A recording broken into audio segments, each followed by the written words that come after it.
আসসালামু আলাইকুম। আশা করি সবাই ভালো আছেন।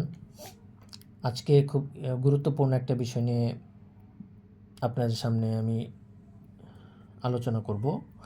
সেটা হচ্ছে যে আমরা দেখা যাচ্ছে যে অনেক সময় বিভিন্ন ফার্মেসি থেকে যখন ওষুধ কিনি, অনেক সময় দেখা যাচ্ছে কি যে ফার্মেসি থেকে ইচ্ছাকৃতভাবে অথবা অনিচ্ছাকৃতভাবে অনেক সময় আমরা এক্সপায়ারি মেডিসিন আমরা হাতে পাই বা পেয়ে থাকি। তো এক্সপায়ারি মেডিসিনটা আমরা যখন হাতে পাবো তখন আমাদের আসলে করণীয় কী? তখন আমরা আসলে এটা আমরা কী করতে পারি? এই এক্সপায়ারি মেডিসিনটা নিয়ে আমরা পরবর্তী স্টেপগুলো আমরা কী নিতে পারি?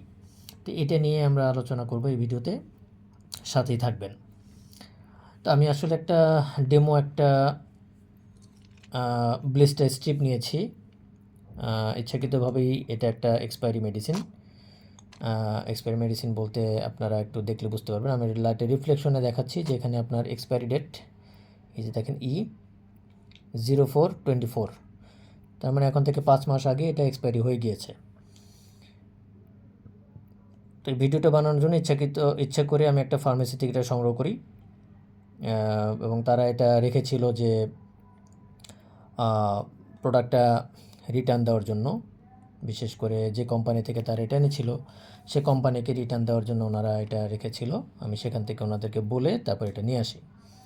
আবার এটা আমি ওই ফার্মেসিতে আবার ফেরত দিয়ে দিব ভিডিওটা শেষ করেই। তো কথা না বাড়াই আমি শুরুতেই প্রসিডিওরটা বলে দিই।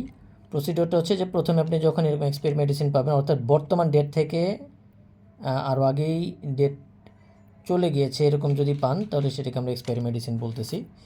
এরকম যদি পান তাহলে সাথে সাথে প্রথম কাজ হচ্ছে ওই ফার্মেসি কর্তৃপক্ষকে জানানো। ফার্মেসি কর্তৃপক্ষকে জানানোর পরে ফার্মেসি কর্তৃপক্ষ এটা রিসিভ করে সাথে সাথেই এই মেডিসিনটা আলাদা করে ফেলবে এবং তারা হচ্ছে expiry medicine not for sale এরকম একটা লাল রঙের একটা লেবেল লাগাই দিবে বা অ্যাটাচমেন্ট করবে এবং এটা ওষুধটাকে সেপারেট করে ফেলবে এবং তারা একটা ফর্ম ফিল আপ করে রাখবে। ফর্মটা ফিল আপ করবে কেন? এই ফর্মটা কোথায় পাওয়া যাবে? ফর্মটার সম্পর্কে যে গাইডলাইন বা ফর্মের মধ্যে কী কী থাকবে না থাকবে সেটা সম্পূর্ণটাই আমাদের ওষুধ প্রশাসন অধিদপ্তর অর্থাৎ ডিজিডিএ ওনাদের ওয়েবসাইটে সেটা গাইডলাইনটা দেওয়া আছে। সেই অনুযায়ী হচ্ছে তারা প্রথমে হচ্ছে লগ ইন করবে বা ফর্মটা পূরণ করে একটা লগবুক আকারে ওটা রেখে দিবে এবং সেই ফর্মটা দিয়ে তারা বিক্রয় প্রতিনিধি যে আছে বিভিন্ন কোম্পানির যে বিক্রয় প্রতিনিধি আছে যে বিক্রয় প্রতিনিধিকে এটা কমপ্লেন আকারে দিয়ে দিবে। তো বিক্রয় প্রতিনিধি করবে কি, সে ফর্মটা রিসিভ করে কোম্পানিতে পাঠাবে অথবা হেড অফিসের মাধ্যমে বা কি ডিপার্টমেন্টে কে পাঠাবে, কোয়ালিটি অ্যাসুরেন্স ডিপার্টমেন্টে পাঠাবে ফ্যাক্টরিতে পাঠানোর পরে ফ্যাক্টরির যে লোকজন এটা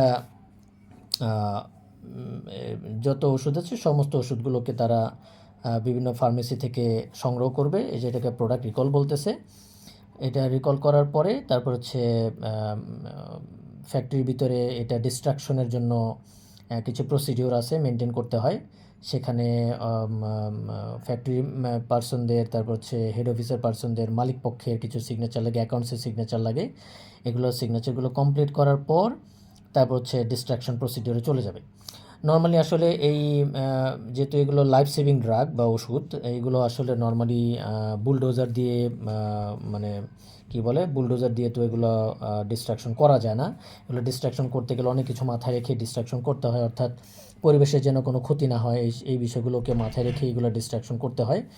তো সেই প্রসিডিওরে যাওয়ার জন্য এগুলা দেখা যাচ্ছে কি বিভিন্ন ওয়ে আছে, যেমন ডিস্ট্রাকশনের জন্য প্রথমে হচ্ছে ইনসিনারেশন অর্থাৎ এগুলোকে পুড়িয়ে ফেলা, তারপর হচ্ছে ক্রাশিং করে এগুলো ডিজলভ করে পানিতে দিয়ে দেওয়ার আগে আবার ওয়াটার ট্রিটমেন্ট প্ল্যান্টের মাধ্যমে বা ইফ্লুয়েন্ট ট্রিটমেন্ট প্ল্যান্টের মাধ্যমে এটা হচ্ছে মাটিতে বা নদী নালাতে দিয়ে দেওয়া, ট্রিটমেন্ট করে দিয়ে দেওয়া যাতে ওষুধটা মিক্স আপ না হয়। এরকম বিভিন্ন ওয়ে আছে। আর সেক্ষেত্রে এগুলো কমপ্লিট করার পরে এর পরবর্তী কাজ হচ্ছে ওই যে ফর্মটার কথা বললাম, ওই ফর্মের এগেনস্টে তারা একটা রিপ্লাই দিবে, কোম্পানি থেকে একটা রিপ্লাই আসবে। রিপ্লাই আসার পরে ওই ফর্মটা হচ্ছে যে কমপ্লেন করেছিল তাকে একটা কপি দিবে যে আমরা এরকম ডিস্ট্রাকশন করেছি, আপনি এটা নিয়ে রাখেন। এটা হচ্ছে কাস্টমার ফিডব্যাকের জন্য দেওয়া। এবং ওই ফর্মের আরেকটা কপি হচ্ছে ডিজিডিএতে যে সাবমিট করা, যে এরকম একটা কমপ্লেন ছিল বা এরকম মেডিসিনগুলো এক্সপায়ারি হয়ে গিয়েছিল, সেটাকে আমরা এরকম প্রসিডিওর মেনটেন করে আমরা ডিস্ট্রাকশন করেছি। তো এটা হচ্ছে মোটামুটি প্রসিডিওর। এইভাবে আমরা এই ওষুধগুলোকে আমরা এক্সপায়ারি মেডিসিনগুলোকে আমরা ম্যানেজমেন্ট করতে পারি। তো আমার ভিডিওটা ভালো লাগলে, আজকে ভিডিওটা এই পর্যন্ত থাকবে। আমার ভিডিওটা ভালো লাগলে আমার অন্যজনকে বলবেন, আর যদি আমার ভিডিওতে কোনো ভুল ধরা পড়ে তাহলে আমাকে জানাবেন। সাথে থাকার জন্য ধন্যবাদ। সবাই ভালো থাকবেন, সুস্থ থাকবেন। আসসালামু আলাইকুম।